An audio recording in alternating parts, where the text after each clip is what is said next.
जो वचन बहुत ही आशीष और अनुग्रहित वचन है, आज फिर हमारे बीच में वचनों को लेके आया। हम अपने हाथ उड़ाकर यहोवा शालोम बोलकर हम इनको स्वागत करते हैं। वे बहन, हम आपको स्वागत करते हैं। हमारे इस सभा में आपको आने का प्रभु ने मन दिया और हर एक परिस्थिति को प्रभु ने बनाया, उसके लिए धन्यवाद। आगे का समय हम आपको देते, प्रभु को धन्यवाद करते हैं। सबसे पहले मैं आप सभी को प्रभु यीशु मसीह के नाम में बहुत बहुत शुभकामना देती हूँ। आप सभी को जय मसीह की। और पास्टर जी, आपका बहुत बहुत धन्यवाद आपके निमंत्रण के लिए। और मैं सच में परमेश्वर का धन्यवाद करती हूँ कि वाकई ये प्रभु की इच्छा, प्रभु की योजना और प्रभु का समय है कि आज हम एक साथ मिलकर परमेश्वर की संगति कर सकें। और आपकी कलीसिया के लिए एक विशेष प्रकार से परमेश्वर ने मेरे हृदय में एक प्रेम या एक बोझ कह सकते हैं दिया है। और मैं खुद भी बहुत दिनों से मिस कर रही थी कि मैं यहाँ पर आऊं, लेकिन कुछ परिस्थितियां ऐसी थी, कुछ व्यस्तता ऐसी थी कि नहीं आ पाए। लेकिन परमेश्वर का बहुत बहुत धन्यवाद आज के समय के लिए और इस निमंत्रण के लिए। तो आइए हम परमेश्वर के वचन की ओर चलेंगे। आइए हम एक छोटी सी प्रार्थना करें। जीवित सामर्थी परमेश्वर, हम आपका धन्यवाद करते हैं सुंदर समय के लिए प्रभु, जो आपने हम लोगों को दिया।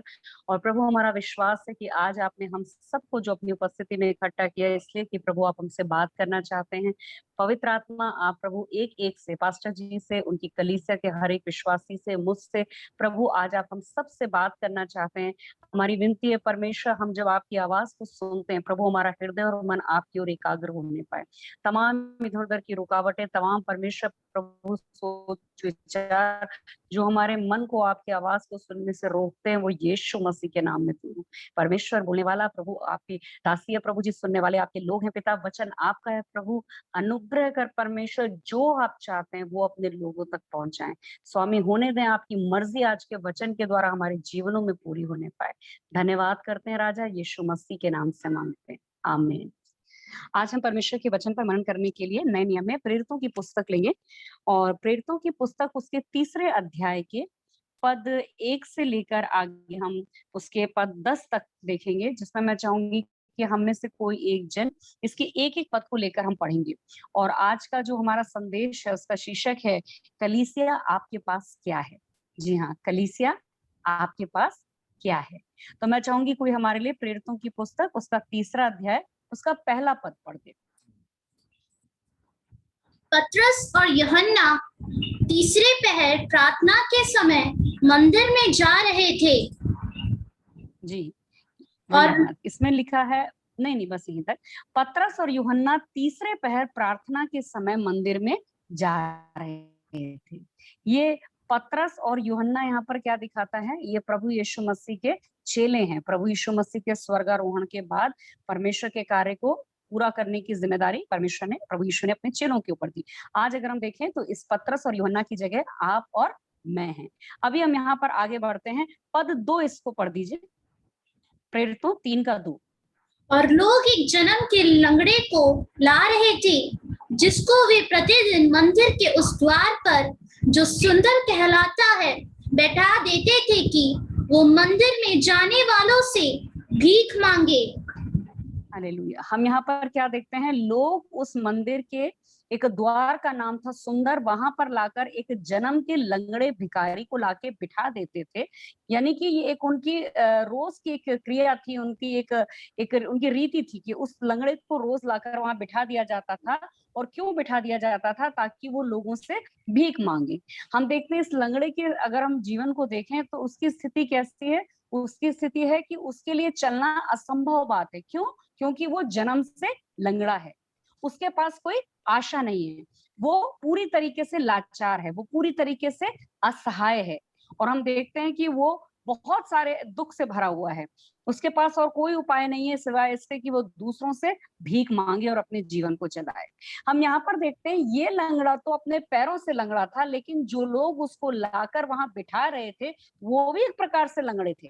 वो पैरों से लंगड़े नहीं थे, वो अपनी मानसिकता से लंगड़े थे, वो अपनी आत्मिकता से लंगड़े थे, क्योंकि उनके पास भी इस लंगड़े को यहाँ बिठाने के अलावा और कोई उपाय नहीं था।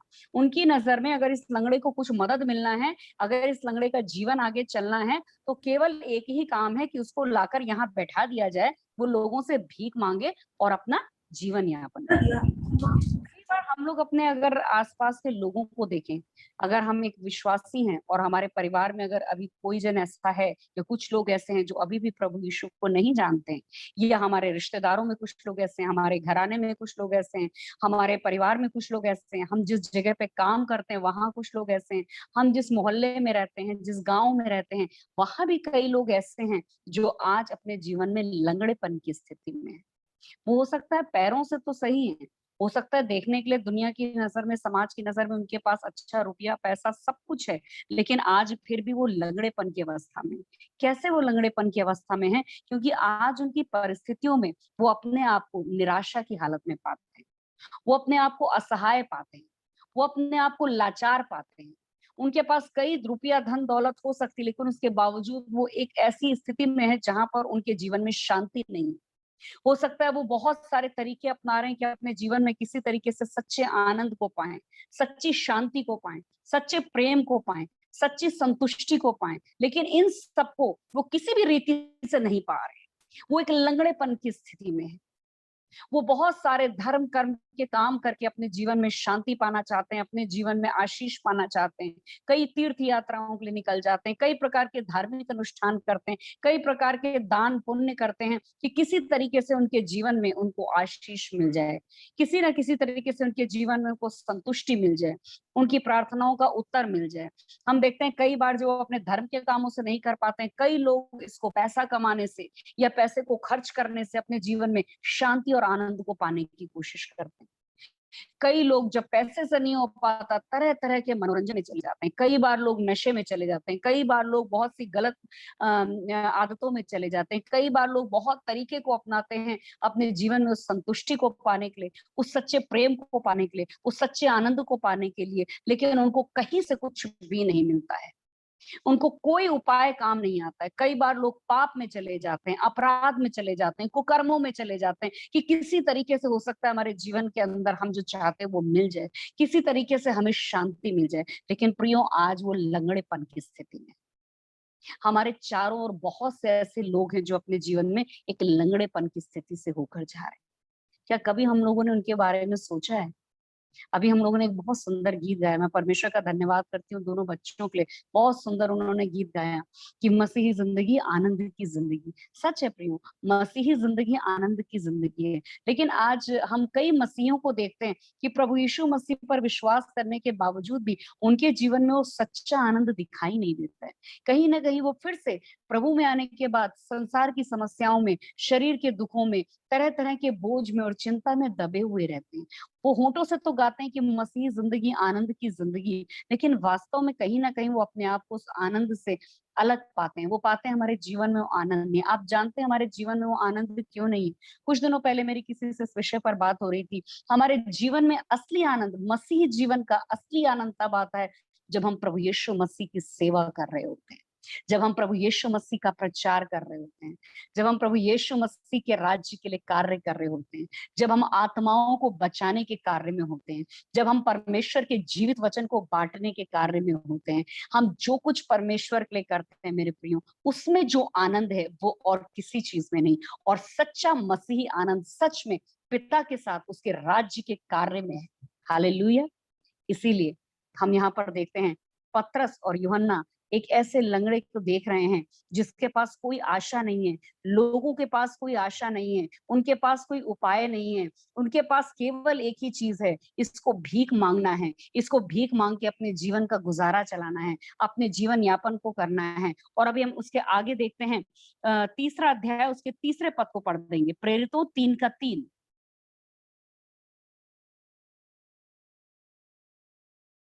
प्रेरितों 3:3। जब उसने पतरस और यूहन्ना को मंदिर में जाते देखा तो उनसे भीख मांगी। हाँ, यहाँ पे क्या लिखा है? जब उसने पतरस और यूहन्ना को मंदिर में जाते देखा तो उसने क्या मांगा? उनसे भीख मांगी। उसने उनसे क्या मांगा? भीख मांगी। यानी जो उसकी सोच थी, जो वो जानता था कि मुझे इतने सालों से यही काम किए जा रहा हूं, मैं यही कर सकता हूँ, मैं भीख मांग सकता हूँ, उसकी आशा उसी पर थी, उसका भरोसा उसी के ऊपर था कि जैसे मुझे प्रकार के लोग भीख देकर जाते हैं उससे मेरा जीवन यापन होता है। इसलिए वो पतरस और यूहन्ना की तरफ भी उसी तरह से देख रहा था और उनको देखकर वो उनसे भीख मांग रहा था, वो उनसे भीख मांग रहा था। अभी हम आगे पद में चलते हैं, 3 का 4 पढ़ दीजिए कृपया।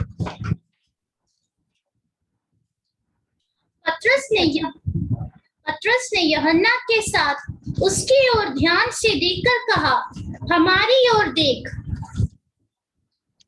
हालेलुया। क्या लिखा हुआ है? पतरस और यूहन्ना ने उसकी ओर ध्यान से देखा। उन्होंने उस लंगड़े भिखारी को इग्नोर नहीं कर दिया। उन्होंने ये नहीं देखा कि ये तो रोज ही यहाँ पर आता होगा, इसका तो काम ही भीख मांगना है।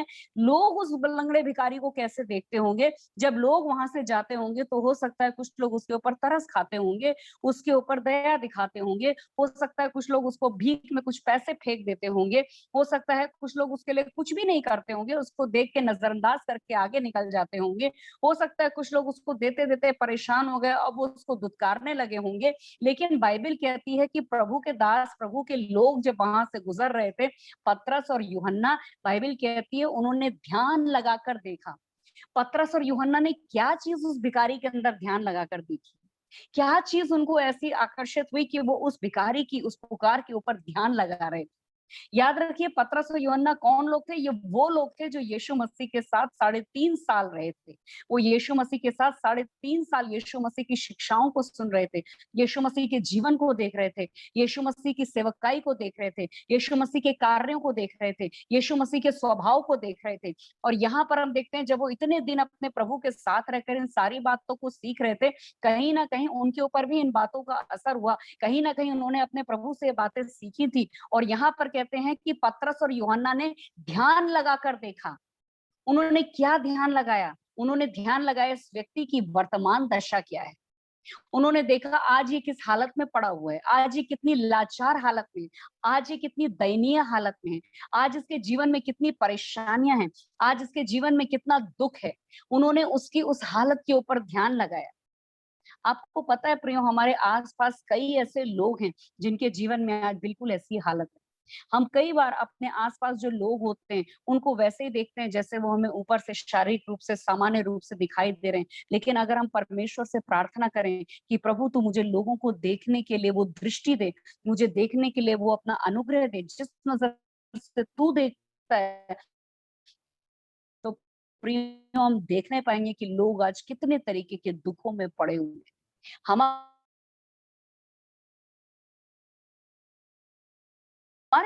अपने घर के अंदर, हमारे अपने परिवार के अंदर, हमारे अपने रिश्ते में, हमारे कार्यस्थल के ऊपर, हमारे अपने गांव में, हमारे अपने मोहल्ले में, हमारे अपने शहर में, हमारे अपने देश में, एक बार उनकी तरफ क्या हमने ध्यान लगाकर देखा है?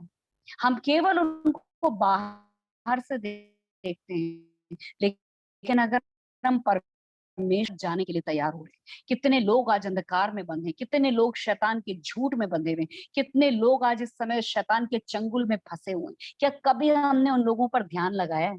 क्या कभी आपने और मैंने उन लोगों की आत्मिक जीवन पर ध्यान लगाया है? क्या कभी हमने ध्यान लगाने की कोशिश की कि ये व्यक्ति जो आज मुझसे बात कर रहा है प्रभु यीशु को नहीं जानता है, इसके जीवन में अगले क्षण क्या होगा? मैं एक छोटी सी बात आपके साथ बांटती हूँ।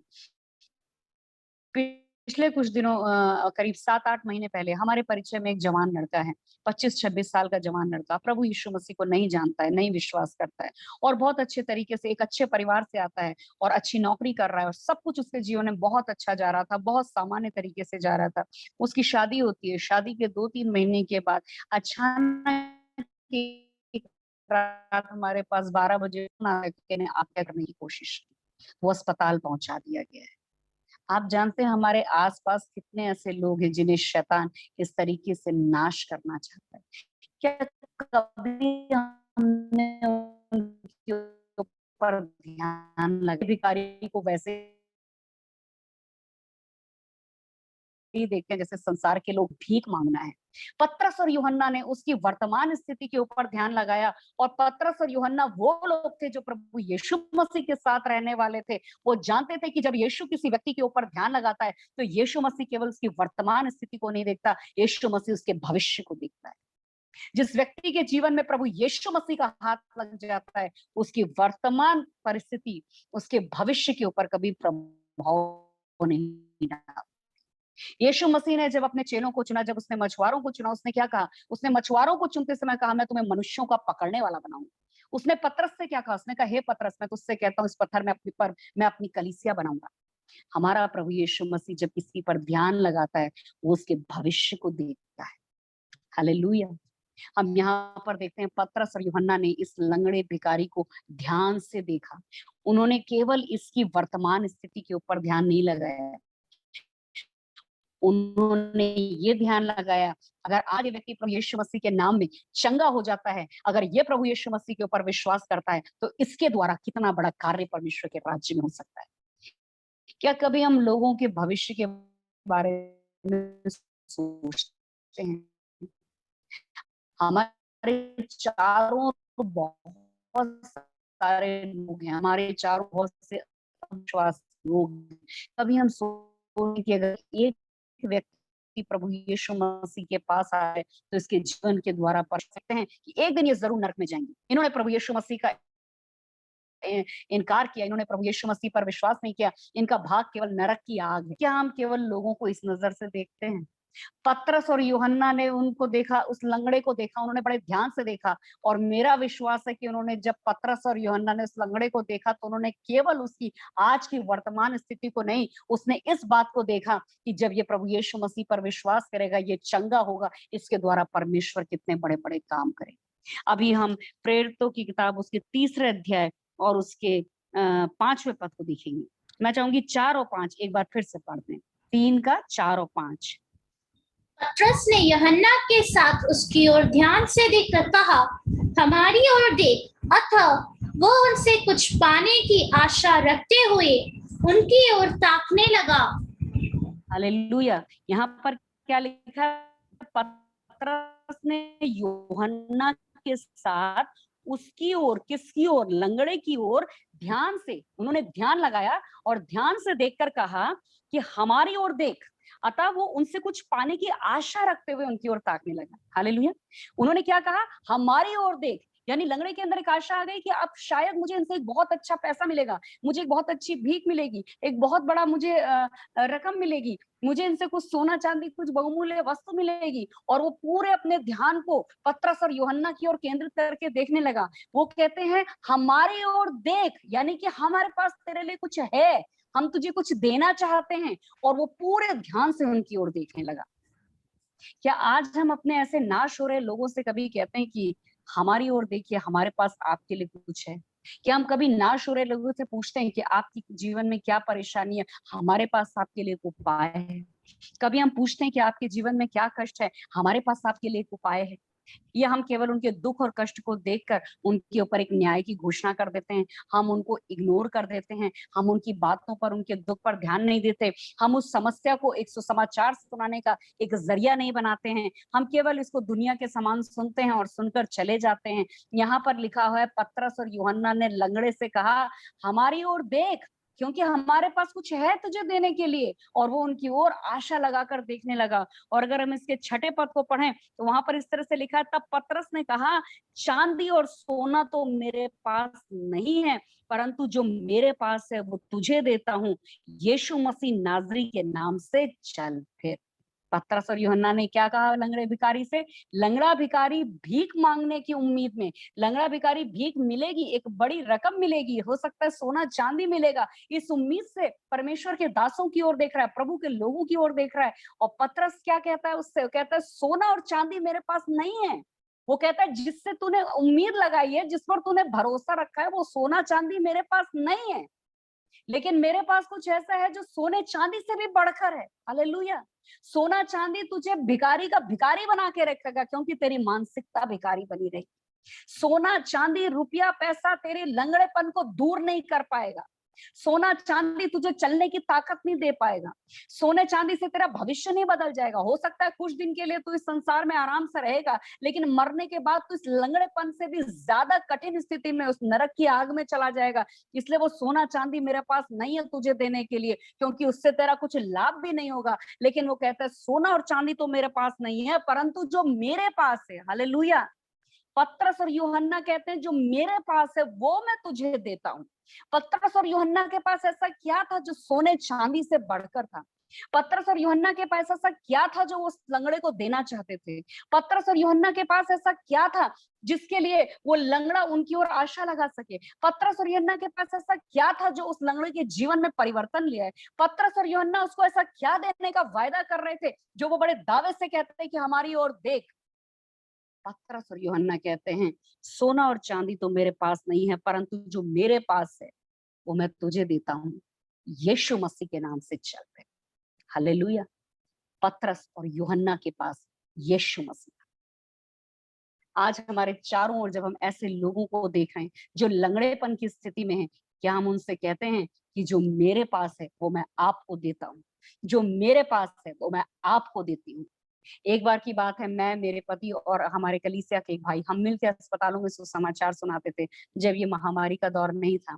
और हम सुसमाचार सुनाते सुनाते एक दिन एक अस्पताल के कमरे में गए और हम ऐसे ऐसे वार्ड्स में जाते थे जहां पर लोगों के शरीर की हर हड्डी टूटी हुई, किसी का हाथ, किसी का पैर, सब जगह प्लास्टर से, खून से लथपथ लोग पड़े रहते थे। और हम एक कमरे में गए और वहां पर एक पिता था जो अपने एक जवान लड़के के पास बैठा हुआ था और उनके पास अपने ट्रीटमेंट के लिए पैसा नहीं था, उनके पास पैसा नहीं था कि वो उसका आगे कुछ भी टेस्ट करा सकें। और हमने जब उन्हें यीशु मसीह के बारे में बताना चाहा, हमने जब शुरुआत की, जब मैं उनसे बात कर रही थी, तो उन्होंने कहा कि क्या आप मुझे कुछ मदद कर सकते हैं? और वाकई उस समय हमारे पास इतना पैसा नहीं था, क्योंकि हम इतना पैसा लेके वहां सेवकाई में जाते ही नहीं है अमूमन। तो जैसे ही उसने मुझसे बात कही, मुझे तुरंत पतरस की ये बात याद आई और हमने कहा वो तो हमारे पास इस समय नहीं है धन जो आप हमसे चाहते हैं, लेकिन जो हमारे पास है वो हम आपको देंगे। प्रभु यीशु मसीह का नाम। प्रभु यीशु मसीह आपके बेटे को आशीष करेगा। प्रभु यीशु मसीह आपके बेटे को चंगा करेगा। आज बहुत सारे लोग ऐसे हैं जिन्हें यीशु मसीह की जरूरत है। कई बार हम सोचते हैं अरे जाइए, हमने बहुत अपने रिश्तेदारों को बताया, बहुत अपने काम करने की जगह पे लोगों को बताया, अपने गांव मोहल्ले के लोगों को बताया, सबने हमारा विरोध किया, कोई प्रभु यीशु मसीह के बारे में सुनने को तैयार नहीं, कोई प्रभु यीशु मसीह को जानने को तैयार नहीं। मैं कहती हूँ संसार बहुत बड़ा है, बहुत से लोग हैं जो नाश हो रहे, बहुत से लोग हैं जो आज भी प्रभु यीशु मसीह का वचन सुनने के लिए तैयार हैं, बहुत से ऐसे लोग हैं जो आज भी बंधनों से छुड़ाए जाने के लिए तैयार हैं। परमेश्वर उनको छुड़ाना चाहता है, लेकिन क्या आप और मैं उनको प्रभु यीशु मसीह को दे रहे हैं? प्रभु यीशु मसीह को केवल वो व्यक्ति दे सकता है दूसरे को जिसने जाना हो यीशु मसीह कौन है। अगर पतरस और यूहन्ना के पास अपने जीवन का व्यक्तिगत अनुभव ना होता, अगर पतरस और यूहन्ना के पास ना ये ज्ञान होता कि यीशु मसीह कौन है, यीशु मसीह क्या कर सकता है, तो वो कभी इस व्यक्ति को इतने दावे के साथ ना कहते कि जो मेरे पास है वो मैं तुझे देता हूँ, जो सोने और चांदी से भी बड़ा है। हालेलुया। पतरस और यूहन्ना ने कहा जो मेरे पास है वो मैं तुझे देता हूँ, यीशु मसीह के नाम से चल और फिर। ये कौन यीशु मसीह है? ये यीशु मसीह कौन है जिसको पतरस और यूहन्ना दे रहे थे? वो कहते हैं जो मेरे पास है, अर्थात यीशु जो सर्वशक्तिमान यीशु है, जो स्वर्ग और पृथ्वी का मालिक यीशु है, जो शांति का राजकुमार यीशु है, जो बीमारों को चंगा करने वाला यीशु है, जो मुर्दों को जिलाने वाला यीशु है, जो अल्फा और ओमेगा यीशु है, जो आदि और अंत यीशु है, जो जगत की ज्योति यीशु है, जो संसार के अंत तक सदा साथ रहने वाला यीशु है, जो जिसके पास मृत्यु, अधोलोक और स्वर्ग लोक की कुंजियां वो यीशु है, जो यहूदा के गोत्र के संग यीशु है, जो वध किया हुआ मेमना वो यीशु है, वो जीवन की रोटी यीशु है, वो यहूदियों का राजा यीशु है, वो पुनरुत्थान और जीवन यीशु है, वो मार्ग, सत्य और जीवन यीशु है, जो था और जो है और जो आने वाला है ये वो यीशु है, मरे हुए में से जी उठने वालों में पहलौठा यीशु है। हालेलुया। वो पृथ्वी के राजाओं का हाकिम यीशु है, जो बादलों के साथ आने वाला है वो यीशु है, जो प्रथम और अंतिम और जीवता है ये वो यीशु है, जो मर गया था और अब युगानुयुग जीवित है ये वो यीशु। हालेलुया। पतरस और यूहन्ना ने ये यीशु मसीह को उस लंगड़े को दी। आज के आप और मैं जानते हैं कि हम किस यीशु के नाम के कहलाते हैं। उस यीशु के अंदर क्या सामर्थ्य है, उस यीशु के अंदर क्या करना है। जब वो नाश हो रहे लोगों को देखता है, जब वो शैतान के द्वारा बंधे हुए लोगों को देखता है, जब वो पाप में जा रहे लोगों को देखता है, यीशु मसीह का दिल कैसे रोता है कि क्या मैंने ऐसे लोगों के लिए अपने जीवन को बलिदान नहीं किया। लेकिन उस बलिदान के समाचार को देने वाला कोई नहीं है। आज विश्वासी लोग अपने जीवन के अंदर बहुत से आराम को चाहते हैं। मुझे बताते हुए और ये बोलते हुए बहुत दुख लगता है कि जैसे किसी ने कहा कि आरंभिक दिनों की कलीसिया में पवित्रता का, सामर्थ्य का, उद्धार का प्रचार होता था, आज की कलीसियाओं में हम वो चीज नहीं देखते हैं। आज की कलीसियाओं में हम देखते हैं प्रॉस्पेरिटी यानी संपन्नता का प्रचार। आपके पास कितना ज्यादा पैसा हो सकता है, आप प्रभु यीशु के पास आइए, आपको बहुत सा पैसा मिलेगा, आपको बहुत सी चंगाई मिलेगी, पापों की क्षमा, पवित्र जीवन, उद्धार, नए वो अनंत काल का जीवन, उसके बारे में बहुत कम प्रचार किया जाता है। पतरस और यूहन्ना ने उसको वो यीशु मसीह दिया। आज आप और मैं दूसरों को क्या दे रहे हैं? आज आपके कई रिश्तेदार होंगे जो प्रभु यीशु मसीह को नहीं जानते हैं, क्या आप उनको प्रभु यीशु मसीह दे रहे हैं? क्या आपको पता है कि आपका यीशु मसीह आपके द्वारा कई नरक जाने वाले लोगों को नरक जाने से बचा सकता है? हालेलुया। मैं परमेश्वर का धन्यवाद करती हूँ, जिस दिन से मैंने प्रभु यीशु मसीह को अपना उद्धारकर्ता ग्रहण किया, जो मेरे अंदर प्रभु ने आनंद दिया, जो मेरे अंदर प्रभु ने शांति दी, जो मेरे अंदर परमेश्वर ने अपनी आत्मा का कार्य शुरू किया। एक बात जो मेरे दिल में उस दिन से लेकर आज तक है, जिस यीशु मसीह ने मेरे जीवन को बदला, वो यीशु मसीह को मैं दुनिया को बताना चाहती हूँ, उस यीशु मसीह का मैं प्रचार करना चाहती हूँ। प्रियो, किसी का जीवन परिवर्तन करना हमारे हाथ में नहीं, मगर प्रभु यीशु मसीह का संदेश सुनाना, उसका सुसमाचार सुनाना, वो हमारी जिम्मेदारी है। पौलुस कहता है, अगर मैं सुसमाचार सुनाता हूं तो मेरे लिए कोई बड़ी बात नहीं है, घमंड नहीं है कि मैं सुसमाचार सुनाता हूं, लेकिन वो कहता है अगर मैं नहीं सुनाता हूं तो हाय मुझ पर, हाय मुझ पर। अगर आज हमने जिस गीत को गाया और सच में अगर हम उस मसीही जीवन का आनंद लेना चाहते, दूसरों को प्रभु यीशु के बारे में बताइए, प्रभु यीशु मसीह के राज्य में आत्माओं को लेकर आइए, प्रभु यीशु के लिए अपने जीवन को खर्च करिए। प्रभु यीशु मसीह ने क्रूस के ऊपर अपने जीवन को बलिदान कर दिया, उस शर्मनाक मौत को सह लिया पूरी मानव जाति के लिए। आज आपको और मुझको केवल इस संदेश को लेकर नाश हो रहे लोगों के पास जाना है। एक बात आपके सामने रखना चाहती हूँ, कई सालों से मैं अपने कई रिश्तेदारों के लिए प्रार्थना कर रही हूँ, क्योंकि मैं स्वयं एक हिंदू परिवार से आई, अपने परिवार की पहली मसीह बेटी हूँ, और मैं अपने कई रिश्तेदारों के लिए बहुत लंबे समय से प्रार्थना करती आ रही थी, बहुत लंबे समय से प्रार्थना करती आ रही थी। कुछ समय पहले परमेश्वर का धन्यवाद, मैंने एक निर्णय लिया, मैंने कहा मैं केवल प्रार्थना नहीं करूंगी, मैं उन तक परमेश्वर के जीवित वचन को पहुंचाऊंगी। एक बार के लिए मेरे मन में एक बात आई कि हो सकता है हमारे रिश्तेदार बुरा मान जाए, हो सकता है मेरे विरुद्ध में कुछ कहें, मुझे एक चीज मालूम है, जिस प्रभु यीशु मसीह ने क्रूस के ऊपर उस मृत्यु के दुख को सह लिया, उस दुख के आगे मेरा दुख कुछ भी नहीं है, अगर वो मुझे कुछ कहते। पतरस और यूहन्ना ने वो यीशु मसीह इस लंगड़े को दिया, पतरस और यूहन्ना ने वो यीशु मसीह इस लंगड़े को दिया। आज आप और मैं किसको यीशु मसीह दे रहे हैं? सोचने का विषय। क्या आज हम केवल यीशु मसीह के नाम को लेकर अपने जीवन में खुशी मना रहे हैं? क्या आज हम केवल यीशु मसीह के धन्यवाद देने के लिए, आराधना करने के लिए, या हम केवल यीशु मसीह के आशीषों का आनंद उठाने के लिए, जबकि हमारे चारों ओर बहुत से लोग नरक की आग में जा रहे हैं, जबकि परमेश्वर की नजर हम पर लगी हुई है। हे मेरे बेटा राबाला शानदार राबा, हे मेरी बेटी, मैंने तुझसे एक उम्मीद रखी है कि तू मेरे सुसमाचार को लेकर जाए। वो डरे नहीं प्रियो। पतरस और यूहन्ना ने मुंह खोलकर यीशु मसीह उनको दिया। उन्होंने ये नहीं कहा अगर हम यीशु का नाम लेंगे तो हमको मार दिया जाएगा, अगर हम यीशु मसीह का नाम लेंगे तो हमको बंदी गृह में डाल दिया जाएगा। उन्होंने कहा जिस यीशु मसीह के बारे में हम बता रहे हैं, वो यीशु मसीह के नाम से चल और फिर। अभी हम इसमें आगे बढ़ते जब इस घटना में, तो यहाँ पर हम देखते हैं 3 अध्याय और उसके पद 7 में इस तरह से लिखा है, और उसने यानी पतरस ने उसका यानी लंगड़े का दाहिना हाथ पकड़ के उसे उठाया, और तुरंत उसके पांवों और टखनों में बल आ गया, और वो उछल कर खड़ा हो गया और चलने फिरने लगा, और चलता और कूदता और परमेश्वर की स्तुति करता हुआ उनके साथ मंदिर में गया। हालेलुया। यीशु मसीह का नाम बताने का परिणाम क्या हुआ? एक लंगड़े व्यक्ति के पैरों में जीवन आ गया, वो चलता कूदता फांदता परमेश्वर की स्तुति करने लगा। हालेलुया। एक व्यक्ति जिसके जीवन में यीशु मसीह का नाम आता है, उसका जीवन परिवर्तन हो जाता है। एक व्यक्ति जिसके जीवन में यीशु मसीह का कार्य होता है, वो परमेश्वर की बड़ाई का कारण बन जाता है। आप जानते हैं कई लोगों को आज जीवन की जरूरत है, आपके आसपास कई लोगों को आज जीवन की जरूरत है, और वो जीवन के कर्ता का नाम आपके पास, उस यीशु का नाम आपके पास है। केवल आपको अपना मुंह खोलकर लोगों को प्रभु यीशु मसीह के बारे में बता दें। हम यहाँ पर देखते हैं इस पूरे घटना का क्या परिणाम हुआ। पहले हमने देखा कि इस लंगड़े के पांव में बल आ गया, ये लंगड़ा चलने और कूदने लगा, ये लंगड़ा परमेश्वर की स्तुति करने लगा। और अगर हम आगे इसी अध्याय में 3 अध्याय के बाद अगर हम 4 अध्याय में जाते हैं, तो 4 अध्याय के पद 4 को मैं चाहूंगी कोई पढ़ ले। पद 4 का 4 प्रेरितों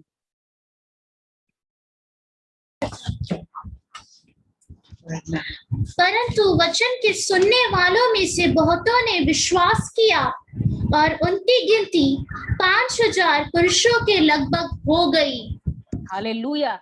एक लंगड़े व्यक्ति को जब यीशु मसीह का नाम सुनाया गया, न केवल एक लंगड़े व्यक्ति का जीवन बदला, न केवल बहुत से लोगों ने परमेश्वर की स्तुति की, बाइबल कहती है उन लोगों की संख्या, विश्वास करने वालों की संख्या 5,000 हो गई। अगर इसके पहले के पदों में हम पढ़ते हैं, अगर हम दूसरे अध्याय में देखें तो लिखा है जहां पर पतरस ने पिन्तुकुस्त के दिन उसने प्रचार किया, वहां पर 3,000 लोग कलीसिया में जुड़ गए। उसके बाद लिखा है विश्वास करने वालों की संख्या 5,000 हो गई, यानी एक व्यक्ति के विश्वास के द्वारा 2,000 लोग प्रभु यीशु मसीह पर विश्वास करने वाले हो गए। हालेलुया।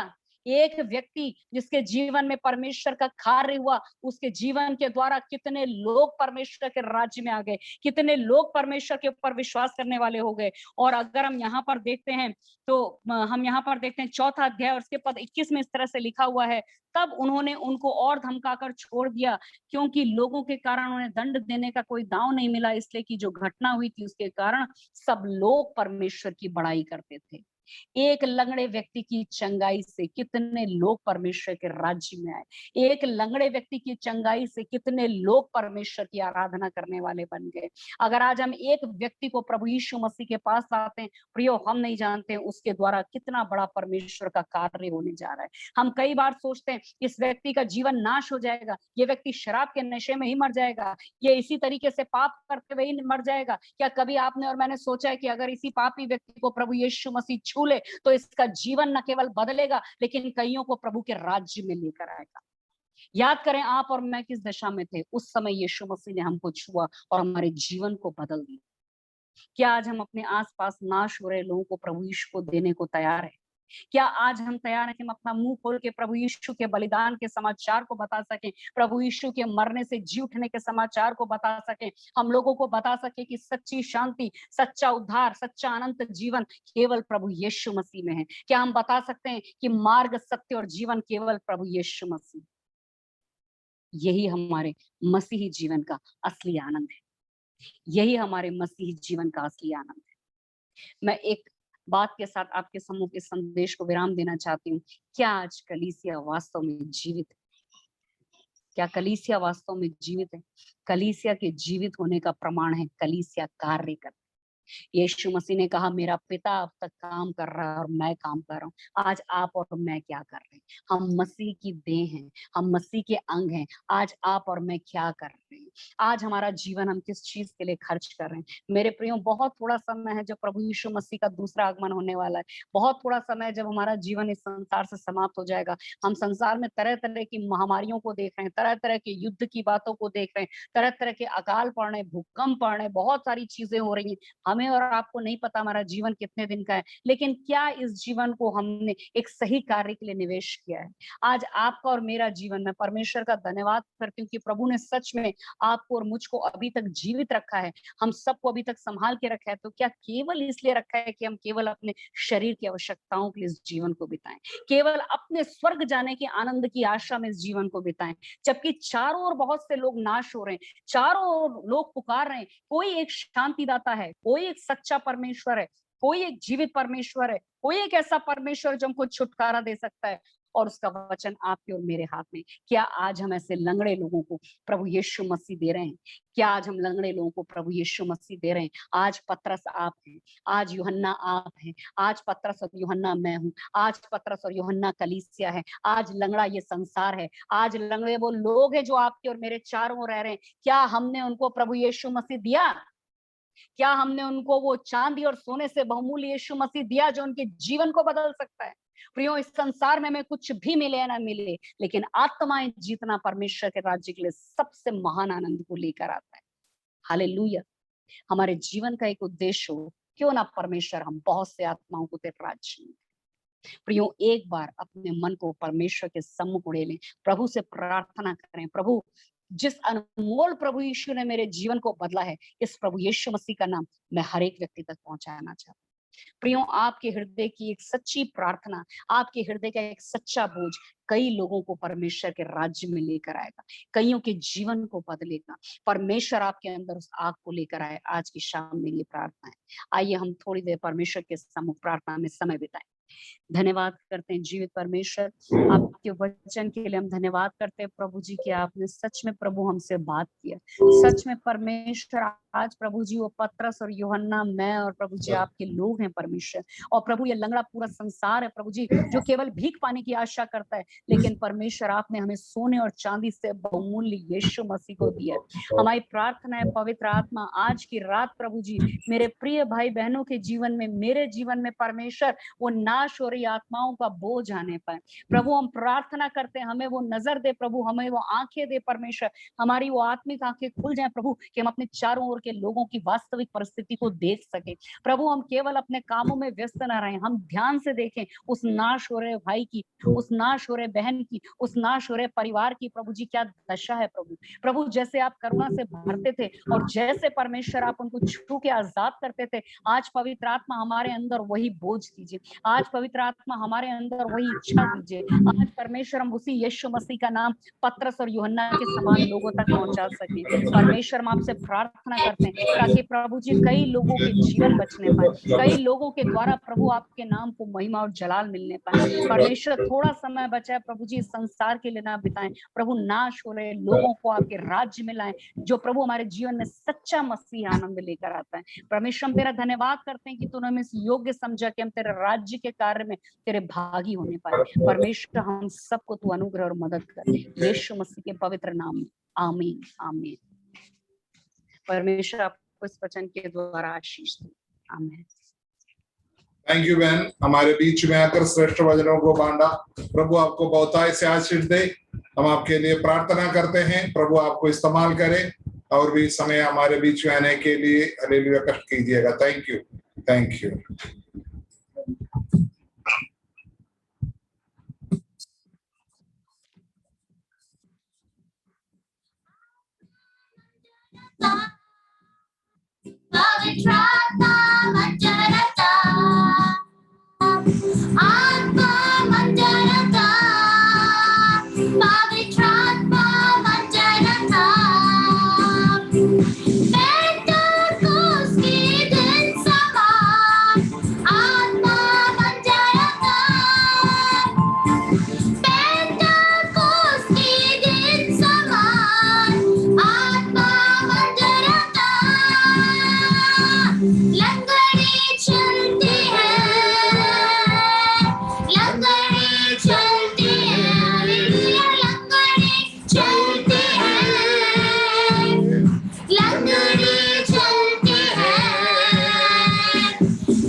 सर्वशक्तिमान पिता परमेश्वर, हम आपको धन्यवाद करते हैं, आपको दया मांगते, करुणा मांगते पिताजी।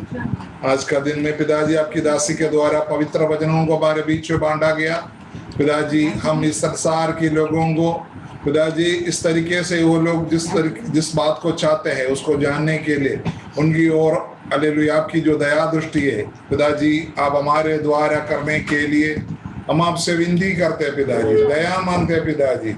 आपकी दया दृष्टि हमारे ओर से लोगों के ऊपर हो और वो लोग छुटकारा पाए, आशीष पाए, चंगाई पाए पिताजी। आपकी दासी को अभिषेक के साथ आज इस्तेमाल किया, धन्यवाद पिताजी। उनकी सेवकाई के लिए हम प्रार्थना करते हैं, परिवार के लिए प्रार्थना करते हैं पिताजी। पिता, पुत्र और पवित्र आत्मा का नाम, हम कलीसिया मिलकर आगे बेटी को पिताजी आशीष देते हैं, यीशु मसीह के पवित्र नाम में, आमीन।